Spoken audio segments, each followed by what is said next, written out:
Bonjour à tous et bienvenue sur le plateau d'ABC Doc. Je suis le docteur Jean-Marc Gornet, je suis gastro-entérologue et oncologue digestif dans le service de gastro-entérologie de l'hôpital Saint-Louis, à l'assistance publique des hôpitaux de Paris. Aujourd'hui, nous allons parler d'un sujet, une pathologie extrêmement fréquente et potentiellement grave, le cancer du côlon. Pour discuter de ce sujet avec moi, je vous présente Madame Isabelle Girard, patiente qui a été traitée dans notre service il y a de cela quelques années maintenant. Quelle année, pouvez-vous nous préciser ? 2001. 2001. Et le docteur Munoz Bongrand, qui est donc chirurgien dans le service de chirurgie digestive de l'hôpital Saint-Louis. Bonjour. Alors, avant toute chose, comme vous le savez, le cancer est une pathologie extrêmement fréquente. Quelques chiffres. L'incidence du cancer augmente de façon importante en France, en partie en raison de l'âge. Et le cancer du côlon reste l'une des pathologies les plus fréquentes, puisqu'en France, c'est la deuxième cause de cancer, avec près de 40 000 nouveaux cas de cancer par an, et une mortalité malheureusement qui reste forte, puisque près de 20 000 patients par an décèdent de cette pathologie. Alors Isabelle, est-ce que vous pouvez nous rappeler, nous dire comment s'est révélée cette maladie ? Eh bien, fin de l'année 2000, j'ai eu des symptômes qui étaient très particuliers, à savoir des saignements qui n'étaient pas d'ordre gynécologique. Donc, au bout de 2 ou 3 fréquences, j'ai décidé de consulter un gastro-entérologue en ville qui m'a dit que ce n'était pas un problème d'hémorroïdes ou quelque chose d'assez banal et qu'il fallait très rapidement envisager une opération. Et elle s'est mise en contact avec le service de chirurgie de l'hôpital Saint-Louis, le professeur Sarfati et le docteur Munoz. Et en fait, je ne suis pas passée par le service de gastro-entérologie à Saint-Louis tout de suite, mais je vous ai rencontré après. Donc la maladie s'est révélée par du sang dans les selles. Oui, tout à fait. J'avais essentiellement, dans les 2-3 années d'avant, parce que j'étais relativement jeune, des symptômes qu'a posteriori on aurait pu effectivement considérer comme bizarres, à savoir de la fatigue récurrente. Les 2 années d'avant, malgré les vacances, etc., je ne récupérais pas. Quelques éléments aussi qui étaient de l'ordre de l'absence de fixation de fer. Mais bon, chez une femme, c'est assez souvent associé à des problèmes gynécologiques. Donc finalement, à 38 ans, je ne me suis pas du tout inquiétée.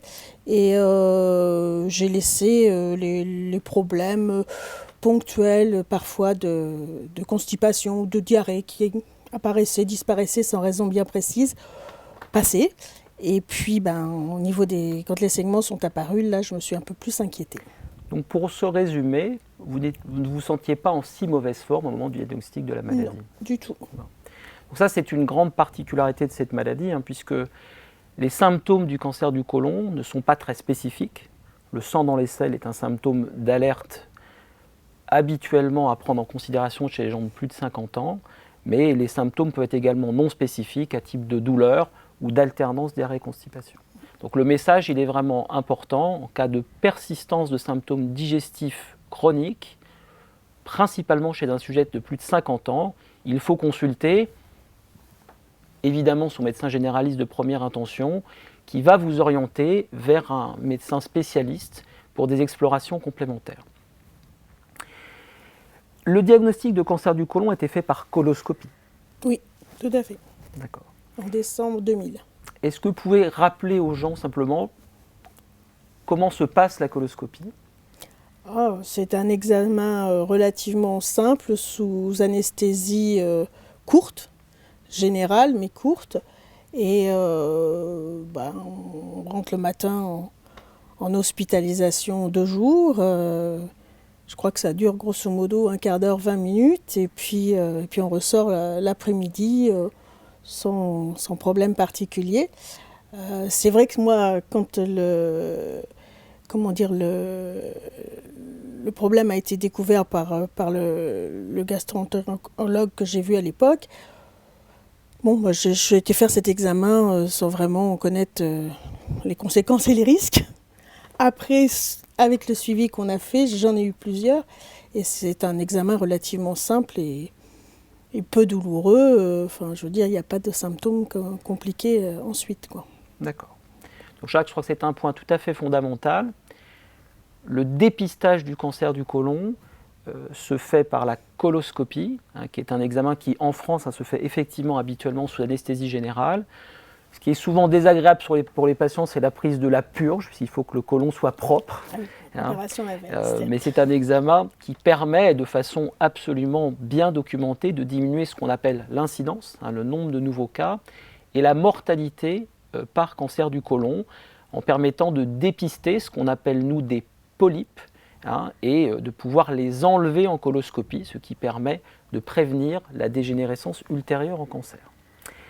Alors, Docteur Munoz, on va peut-être montrer brièvement un schéma du côlon. Est-ce que vous pouvez nous décrire en quelques mots l'anatomie de cet organe? Alors, le côlon, c'est ce qu'on appelle plus communément le gros intestin. Il y a l'intestin grêle qui est fin et long, qui mesure à peu près 4 mètres. Et ensuite arrive le côlon, le gros intestin, avec 3 parties. Le côlon ascendant, on voit sur le schéma, le côlon droit dit ascendant, le côlon transverse et le côlon gauche qui se termine au rectum. Le plus fréquemment, ce sont des cancers du côlon droit ou du côlon sigmoïde. Ce sont des organes qui sont, dont la chirurgie est extrêmement codifiée, on y reviendra tout à l'heure, si tu le veux.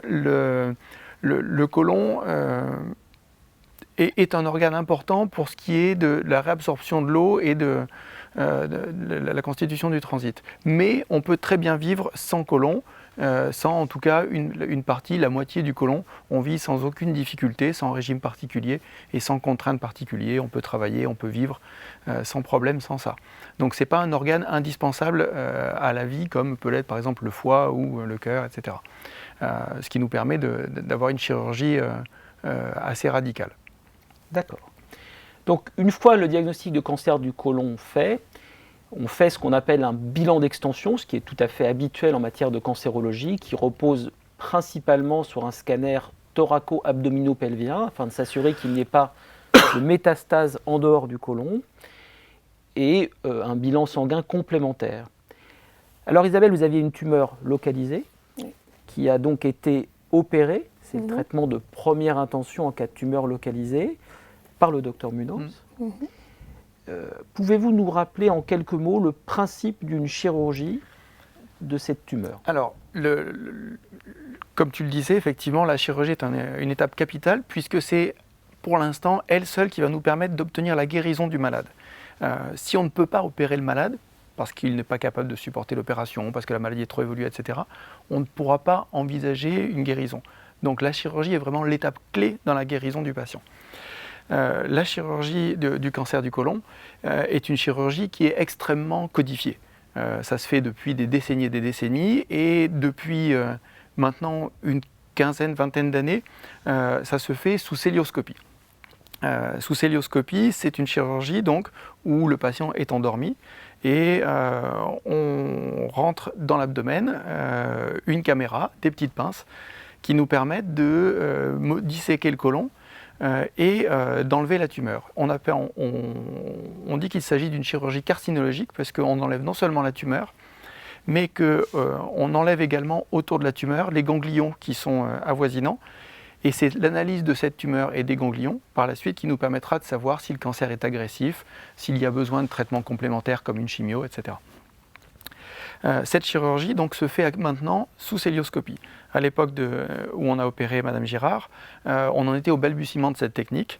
Maintenant, c'est le cas pour plus de 80% des patients qui sont opérés sous cœlioscopie. C'est une chirurgie dont on a très nettement diminué la morbidité et la mortalité.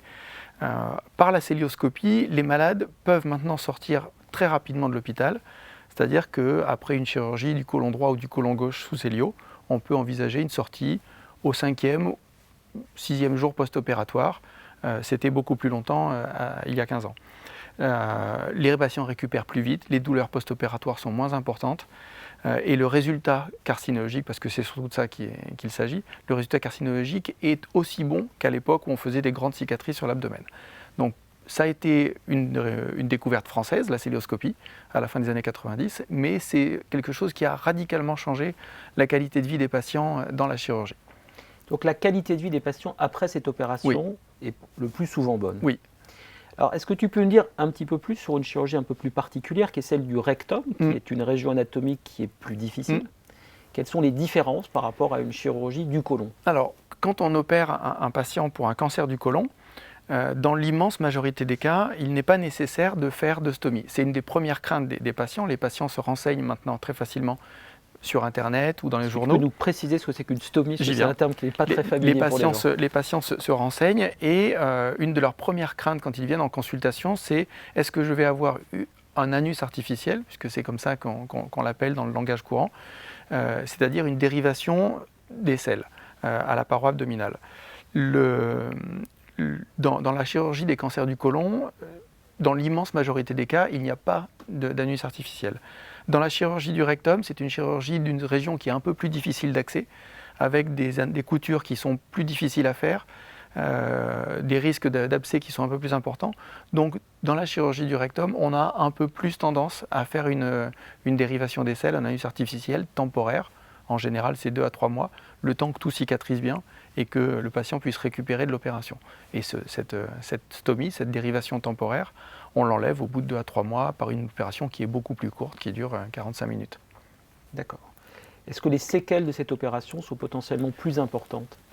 C'est un peu plus lourd en termes de qualité du transit. Les patients ont un peu plus de difficultés à avoir un transit régulier, à aller à la selle par exemple tous les jours après chirurgie des cancers du rectum. Pour ce qui est des cancers du côlon, c'est quelque chose qui s'efface assez rapidement avec le temps et les gens retrouvent leur vie telle qu'ils l'avaient avant dans l'immense majorité des cas. Ils remangent, ils ressortent en famille, en société, ils reviennent au travail. Pour les cancers du rectum, c'est un peu plus compliqué, mais on finit par y arriver. D'accord. Alors y a-t-il si je comprends bien, la qualité de vie des patients après chirurgie est le plus souvent bonne. Si la tumeur est localisée, c'est le principal geste pour guérir les malades. Oui. Dans quelle situation finalement est-ce qu'on va faire ce geste mutilant que craignent les malades, c'est-à-dire cette fameuse poche définitive? Ou dans quelle situation on va faire cette grande opération en incisant par le milieu? Alors, on peut être amené à faire donc une poche transitoire, temporaire, pour des questions de cicatrisation. Et c'est le plus souvent le cas. Exceptionnellement, effectivement, de plus en plus rarement, on arrive à faire des poches définitives quand il s'agit de cancer du très bas rectum, c'est-à-dire quand le cancer envahit ou est très proche du sphincter anal. Ce sont des situations dans lesquelles on se trouve de moins en moins fréquemment maintenant, puisqu'on a d'autres armes thérapeutiques qui nous permettent de diminuer la taille du cancer, en particulier les rayons et la chimio avant la chirurgie. Donc c'est vraiment des situations dans lesquelles on se trouve de moins en moins souvent. L'autre situation qui peut se produire est la situation d'une intervention en urgence. Par exemple, le patient, comme le disait Madame Girard tout à l'heure, le patient n'a pas été alarmé par certains de ses symptômes et a laissé traîner les choses et arrive malheureusement, par exemple, en occlusion aux urgences. Là, on peut être amené à faire une stomie, une dérivation des selles, de façon temporaire là aussi, mais on est un peu plus souvent contraint dans ce genre-là. Donc effectivement, il faut bien expliquer aux patients que s'ils ont des symptômes comme ceux que mentionnait Madame Girard tout à l'heure, des troubles du transit, des saignements, ne pas laisser traîner les choses. Alors, la tumeur qui est derrière, donc c'est sur une pièce ouverte. On a enlevé le segment de côlon qui porte la tumeur. On l'a enlevé et à la fin de l'opération, on ouvre pour vérifier qu'on a bien tout enlevé. Et effectivement, on se trouve ici avec du côlon, donc, avec une muqueuse qui est rose, qui est saine. Et au milieu de cette muqueuse, c'est une espèce de grosse lésion qu'on appelle bourgeonnante, puisqu'il y a plusieurs bourgeons comme ça tumoraux, ulcérés, puisqu'elle est à des endroits un peu creuses et surtout saignotante, hémorragique. C'est un aspect, celui qu'on voit sur cette photo, très typique de cancer colique. Très bien. Docteur Munoz, je vous remercie. C'est moi. C'est donc l'arme secrète du cancérologue, puisqu'il guérit les malades qui ont une tumeur localisée. Alors, je vais maintenant... Merci Nicolas. Je vais appeler auprès de moi Christelle Chotard, qui est donc infirmière coordinatrice en cancérologie dans notre service. J'insiste à nouveau sur l'intérêt du dépistage. Et là, on peut voir derrière moi donc, une vue de polype et donc insister sur le fait qu'avant ce stade chirurgical dont le docteur Munoz a parfaitement parlé, eh bien, le gastro-entérologue peut, par coloscopie, enlever ces fameux polypes par diverses techniques. Celle qui est derrière moi, c'est une technique tout à fait standard où on va sectionner à l'aide de ce qu'on appelle nous du nance diathermique, une espèce de lasso avec un courant électrique, ces polypes, et prévenir ainsi leur dégénérescence en cancer. Ici, là encore, une vision cette fois-ci par voie endoscopique, et non sur une pièce opératoire comme on l'a vu précédemment, d'une tumeur du côlon, telle qu'on peut la diagnostiquer en coloscopie. Alors, tout le problème du cancer du côlon, évidemment, vous l'avez bien compris, c'est le stade auquel on le diagnostique. J'ai insisté sur l'importance pour le patient donc, de consulter précocement son médecin généraliste en cas de symptômes digestifs durables. J'ai insisté sur l'importance et l'intérêt du dépistage qui, en France, actuellement, est proposé chez les gens de plus de 50 ans par le dépistage de sang dans les selles, un test qui s'appelle le test Hémoculte, qui est gratuit, qui est adressé par la Sécurité sociale directement aux patients. Ce test permettant de cibler, en cas de positivité, les gens qui ont une probabilité plus élevée d'avoir un polype ou un cancer du côlon, afin évidemment d'améliorer la qualité du dépistage et de réduire le coût pour la société. Ces tests vont évoluer et il y a une nouvelle génération de tests dits immunologiques qui vont arriver prochainement. Alors le problème, c'est le pronostic. Plus la maladie est localisée, meilleur est le pronostic. Et ce graphique, peu importe les stades, mais retenez simplement que les stades 3 et 4 sont des tumeurs déjà avancées, puisqu'elles ont soit des métastases ganglionnaires, soit des métastases à distance, l'organe le plus fréquemment touché étant le foie. Et on s'aperçoit malheureusement encore en France, ici c'est un registre de la Côte d'Or, que près de la moitié des malades au diagnostic ont déjà une maladie avancée. Alors ça a évidemment une incidence majeure sur l'espérance de vie des gens, puisque vous pouvez voir sur ce graphique très simple, issu d'un registre américain, qu'on guérit l'immense majorité des gens qui ont une tumeur localisée par de la chirurgie et dans certaines indications de la chimiothérapie, mais que malheureusement, en cas de maladie métastatique, donc essaimée à distance, le pronostic est beaucoup plus difficile. Alors Isabelle, vous avez eu de la chimiothérapie dans votre situation parce qu'il y avait des ganglions envahis autour du côlon. Comment avez-vous vécu ce traitement ? J'ai eu à peu près 1 mois et demi, 2 mois après l'intervention chirurgicale, on a mis en place avec vous une chimiothérapie adjuvante, si mon souvenir est bon. Globalement, je l'ai bien vécu. J'ai eu sur les 6 mois de traitement 2 cures qui ont été un petit peu compliquées à supporter. Surtout plutôt en fin de traitement. De mémoire, c'était donc 3 jours de traitement. Les 2 premières fois, je crois, je les ai fait à l'hôpital. Et puis ensuite, vous m'avez fortement incité à être traitée en HAD, en hospitalisation à domicile. Et ça s'est très bien passé. Bon, c'est vrai que j'avais la chance d'être domiciliée sur Paris, mais les traitements en HAD se font dans beaucoup de coins de France et c'est beaucoup plus confortable, c'est certain. J'ai pu, pendant ces périodes de chimio, retravailler, parce que j'étais en mi-temps thérapeutique.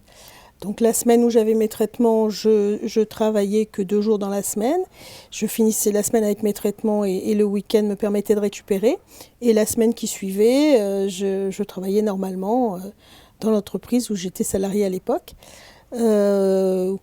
Globalement, les 6 mois de traitement adjuvant, je vous dis, à part 1 ou 2 fois où ça a été un peu plus dur à supporter avec des symptômes style vomissement ou nausée un peu plus difficile, l'ensemble du traitement jusqu'à l'automne s'est bien déroulé. Pour préciser, chimiothérapie adjuvante, c'est un terme tout à fait général en cancérologie qui signifie donner un traitement en prévention de la rechute. Autrement dit, le malade est potentiellement guéri par l'intervention chirurgicale, mais en raison de diverses données qui sont principalement des données au microscope sur la pièce opératoire. L'envahissement des ganglions autour du côlon est le principal. On va donner aux gens une chimiothérapie pour diminuer le risque de rechute. Dans le cancer du côlon, je ne vais pas rentrer dans les détails, ce traitement est actuellement extrêmement bien codifié et dans le monde entier, il s'agit toujours, encore en 2015, d'un traitement de 6 mois avec 2 drogues, l'une intraveineuse et l'une soit en comprimé, soit par voie intraveineuse. Alors Christelle, je vais être amené à voir des patients en consultation pour la prise en charge de leur cancer et dans de nombreux cas, je vais réaliser de la chimiothérapie chez ces patients. Avant la réalisation de cette chimiothérapie, il y a une législation très stricte en France sur la prise en charge des patients et tu as un rôle clé là-dedans. On n'a pas eu affaire à Madame Gérard parce qu'en 2001 tu ne travaillais pas encore chez nous, mais on se met dans ce cas de figure. Donc je t'adresse une patiente pour cette indication, chimiothérapie adjuvante.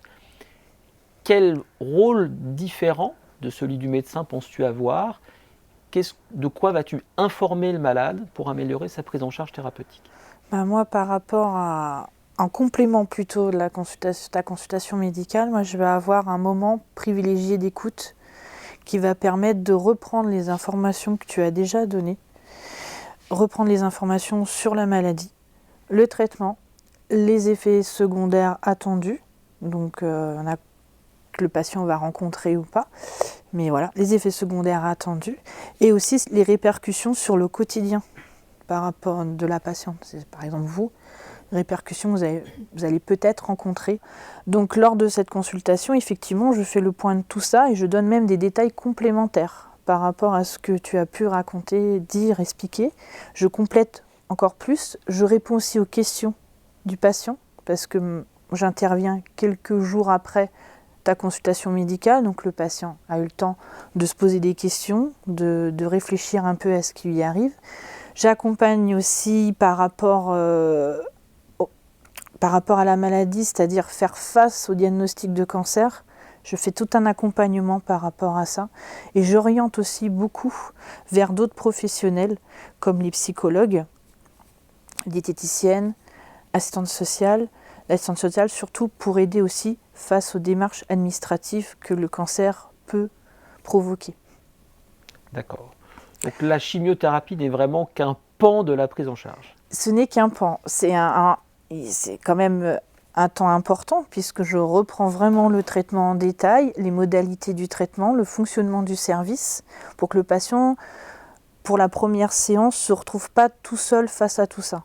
Il a l'impression d'avoir un petit déjà-vu puisque je lui en ai déjà parlé, je lui ai expliqué comment ça allait se passer et quels sont les effets secondaires qu'il risque de rencontrer lors de l'administration de la chimiothérapie et aussi à son domicile quelques jours après.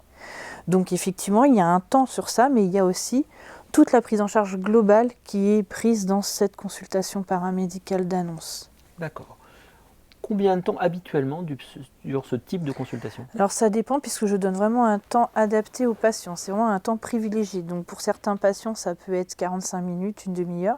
Pour d'autres, ça peut dépasser 1h30. Ça dépend s'il y a beaucoup de questions, s'il y a beaucoup d'angoisse, s'il y a un petit peu d'incompréhension par rapport au traitement que je suis en train d'expliquer. Je prends vraiment mon temps. C'est vraiment un temps complètement dédié. Je ne suis pas limitée sur le temps. D'accord.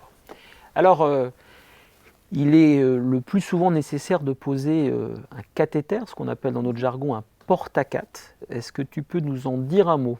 Alors, un cathéter, c'est un petit dispositif, une petite boîte reliée à un petit tuyau qu'on met sous la peau et le petit tuyau va aller dans une grosse veine, en général souvent une veine jugulaire ou sous-clavière.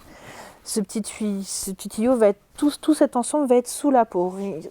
Rien ne ressort de la peau, sauf quand le patient se met torse nu, ça va faire une boule, une grosse boule qui est sous la peau et c'est cette boule-là que les infirmiers vont piquer quand on va être obligé d'administrer la chimiothérapie. On va mettre une aiguille, on va traverser cette petite boule et on va administrer par cette petite boule la chimiothérapie. La chimiothérapie va passer dans le tuyau et va être injectée dans tout le système sanguin dans tout le corps. La chimiothérapie va traverser tout le corps et comme ça qu'on va traiter le patient.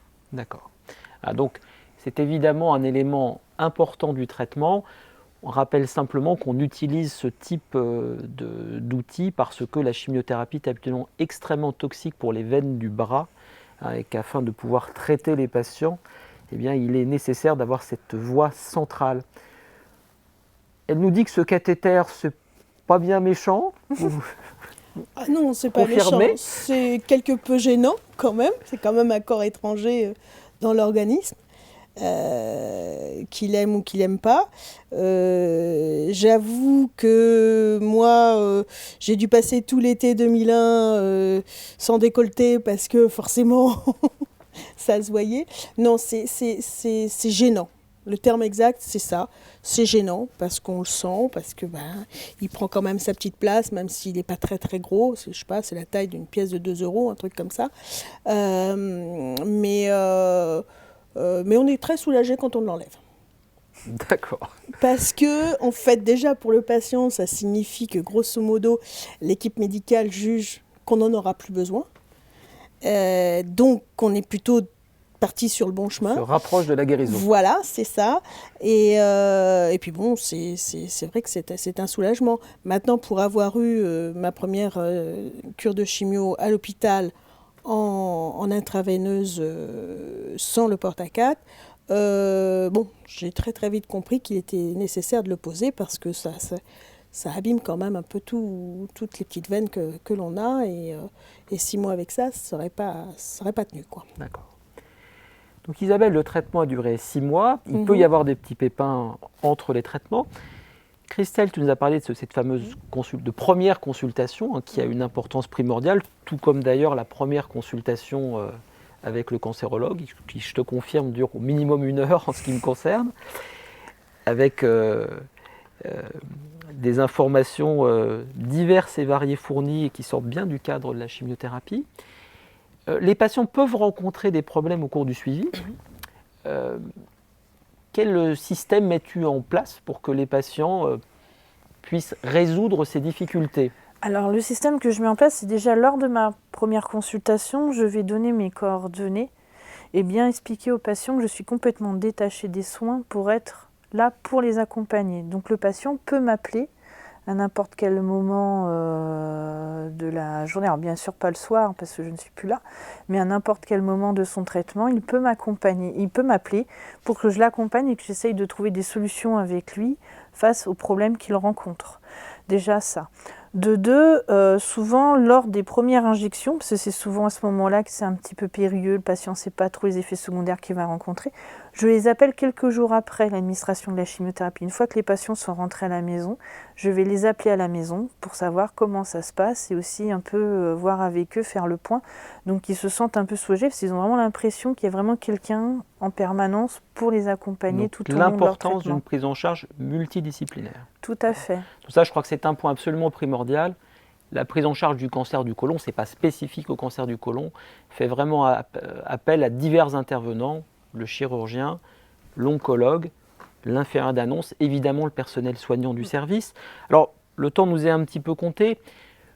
Nous avons parlé de cancer du côlon localisé et de chimiothérapie adjuvante, c'est le cas d'Isabelle. Je voudrais quand même dire un petit mot du cancer du côlon métastatique, c'est le graphique qui est derrière moi, pour délivrer 2 messages. Le premier, c'est comme vous le voyez, l'espérance de vie des gens s'est très nettement améliorée au cours des années et qu'on peut globalement dire qu'elle a été multipliée par 4 depuis ces 15 dernières années. Malheureusement, peu de gens sont potentiellement curables une fois la maladie métastatique révélée. Il n'empêche que, peu importe les détails, nous avons tout un arsenal de drogues à notre disposition, avec notamment l'émergence de thérapies dites ciblées, qui devraient, je l'espère, se développer encore plus dans les années qui viennent, pour non pas traiter un cancer du côlon, mais le cancer du côlon de Monsieur X, avec ses spécificités biologiques. Alors, sans rentrer dans les détails, mais c'est quand même extrêmement important de le rappeler, on va prendre en compte pour le traitement de ces patients 3 critères, évidemment liés aux malades, En ce qui te concerne, Isabelle, tu étais extrêmement jeune au diagnostic, un entourage familial fort, je me souviens de ta maman, que j'avais vu à plusieurs reprises, donc il n'y avait pas de problème en ce qui te concerne pour le traitement. Ça peut être extrêmement plus complexe, notamment chez les sujets âgés, qui vont avoir des problèmes, ce qu'on appelle de comorbidité, donc d'autres maladies, qui peuvent nous gêner pour l'administration de la chimiothérapie. On va évidemment prendre en compte des paramètres liés à la tumeur, je ne vais pas rentrer dans les détails, mais insister sur ce rôle majeur de l'essor en cancérologie, de la biologie moléculaire, qui va de plus en plus nous inciter à donner des traitements dits ciblés. Et puis le troisième critère, je dirais que c'est le critère annexe, le critère organisationnel, on y a insisté, et également, même si nous sommes évidemment là pour soigner, le problème du coût, le coût du cancer est extrêmement cher en France, le coût des soins également. D'ailleurs, tu ne nous as pas encore dit ton travail, Isabelle. Maintenant, je travaille à l'Institut national du cancer. Ben voilà. Donc ça, c'est Parce que j'ai été obligée de me retrouver un travail. Parce que l'employeur de l'époque m'a clairement fait savoir qu'il n'avait pas prévu que je revienne. Et qu'il m'a licenciée. Ça fait partie des effets secondaires sociaux de ce type de pathologie subite et lourde. Il n'y a pas que les malades du cancer qui ont ce genre de problème, mais c'est vrai que notre société n'est pas encore complètement au point sur... vous faites un métier médical formidable, vous nous tirez d'affaire, et après la société est encore un peu embêtée avec les survivors, comme disent les Américains. Ouais. Mais il y a encore beaucoup de travail à faire, et comme je le dis, et ça sera ma conclusion finale, le cancérologue doit être un fin stratège, hein, mais il doit prendre en compte beaucoup de paramètres qui ne sont pas uniquement liés aux malades. Je vous remercie beaucoup de votre attention. Je remercie Isabelle, Christelle, Nicolas qui nous a quittés, et je vous dis à bientôt.